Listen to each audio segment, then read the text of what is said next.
சமையல் வாங்க. இன்னைக்கு என்ன ரெசிபி பார்க்கலாம். கிச்சனுக்குள்ள போலாங்க. இன்றைக்கி ஒரு வெண்டைக்காய் ரோஸ்ட் தான் பண்ண போகிறோங்க. இதை வெண்டைக்காய் ரோஸ்ட்டுன்னு சொல்லலாம், வெண்டைக்காய் சில்லின்னு சொல்லலாம். எப்படி செய்கிறதுன்னு பார்க்கலாங்க. வெண்டைக்காய் சில்லி செய்கிறதுக்கு நான் ஒரு 1/4 கிலோ அளவுக்கு வெண்டைக்காய் இந்த மாதிரி பிஞ்சு வெண்டைக்காயாக எடுத்துக்கிட்டேங்க. வெண்டைக்காயை நல்லா கழுவிட்டு மேல் பகுதியும் கீழே வால் பகுதியையும் நறுக்கிட்டு இந்த மாதிரி குறுக்க இந்த மாதிரி கட் பண்ணிவிட்டு மறுபடியும் 2 பீஸாக போட்டுக்கணும். இதையுமே மொத்தமாக இருந்தால் 2ஆக கூட கட் பண்ணிக்கலாங்க. இந்த மாதிரி எல்லா வெண்டைக்காயும் இப்போ நான் ரெடி பண்ணி எடுத்து வச்சுட்டேங்க. இப்போ இந்த வெண்டைக்காய் பெரட்டுறதுக்காக ஒரு பேஸ்ட் ரெடி பண்ண போகிறேங்க. அதுக்கு ஒரு பவுல் எடுத்துக்கிட்டேன். இப்போ இந்த பவுலில் கார்ன்ஃப்ளவர் 2 ஸ்பூன் சேர்த்துக்கிட்டேன். மைதா 1 டேபிள் ஸ்பூன் சேர்த்துருக்கேங்க. மஞ்சள் தூள் சிறிதளவு, காரத்துக்கு தேவையான அளவு தனி மிளகாத்தூள் சேர்த்துக்கலாம். நமக்கு காரம் எவ்வளோ தேவையோ சேர்த்துக்கலாம். காஷ்மீரி மிளகாத்தூள் கொஞ்சம் சேர்த்துக்கிட்டேங்க. சோம்புத்தூள் கொஞ்சம் சேர்த்துக்கிட்டேன். உப்பு தேவைக்கு சேர்த்தாச்சுங்க. இப்போது இதுலேயே தயிர் 1 டேபிள் ஸ்பூன் அளவுக்கு நம்ம சேர்த்துக்கலாம்.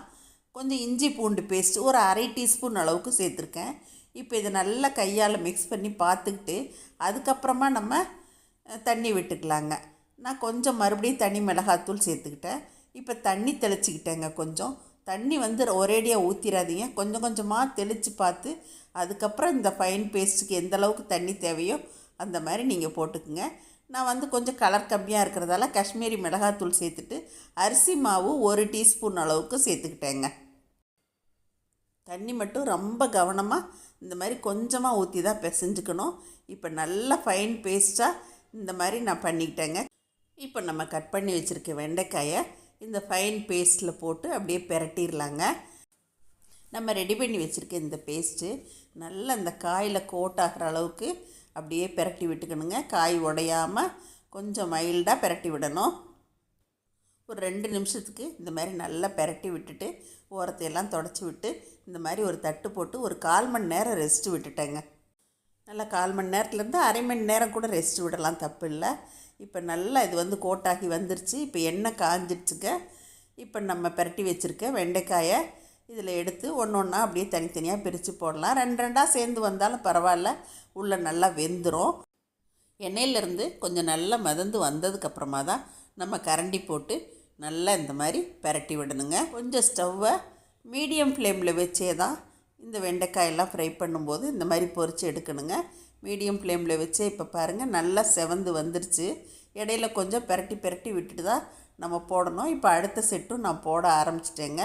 அதே மாதிரி தான் இடையில பிரட்டி விட்டு போட்டு எடுத்தாச்சுங்க. அடுப்பு ஆஃப் பண்ணதுக்கப்புறம் அந்த எண்ணெயிலேயே கொஞ்சம் பச்சை கருவேப்பிலை இந்த மாதிரி பொரித்து வெண்டைக்காய்க்கு போட்டிங்கன்னா ரொம்ப டேஸ்ட்டாக இருக்கும். நல்லா கிறிஸ்பாக ரொம்ப அருமையாக வந்துருந்துச்சுங்க. ஹோட்டலில் போய் சில்லி வேணும்னு கேட்குற நம்ம குட்டீஸ்க்கெல்லாம் நம்ம வீட்லேயே இந்த மாதிரி நல்லா மொறுமொறுப்பாக வெண்டைக்காயில் சில்லி போட்டு கொடுக்கலாங்க. ஆனால் பிஞ்சு வெண்டைக்காயை எடுத்து தான் செய்யணும். ஆனால் கண்டிப்பாக ஆயிலில் தான் ஃப்ரை பண்ணி ஆகணுங்க. என்னைக்காச்சும் ஒரு நாள் நம்ம ஆயிலில் ஃப்ரை பண்ணி சாப்பிட்றது தப்பு கிடையாது. வெண்டைக்காய் ரெசிபி உங்களுக்கும் பிடிச்சிருக்குன்னு நினைக்கிறேங்க. கண்டிப்பாக நீங்களும் ட்ரை பண்ணி பாருங்கள். எப்பயும் போல் உங்களோட ஃபீட்பேக் சொல்லுங்கள். பிடிச்சிருந்தால் லைக் ஷேர் பண்ணுங்கள். மறக்காமல் என்னோடய சேனலை சப்ஸ்கிரைப் பண்ணிக்கங்க. தேங்க்யூ. சரசு சமையல் பாருங்கள். சமையல் நல்லா பண்ணுங்கள். சரசூஸ் ஃபுட் ப்ராடக்ட்ஸ் பொடிவகைகள் தேவைப்படுறவங்க இங்கே கொடுத்துருக்க வாட்ஸ்அப் நம்பரில் காலை 10 மணி முதல் மாலை 6 மணி வரை எங்களை காண்டாக்ட் பண்ணி வாங்கிக்கலாங்க. இந்த சீசனில் எங்ககிட்ட பிரண்டை பொடி, முருங்கைக்கீரை சூப் மிக்ஸ் கிடைக்கும். தேவைப்படுறவங்க வாங்கிக்கலாம். தேங்க்யூ.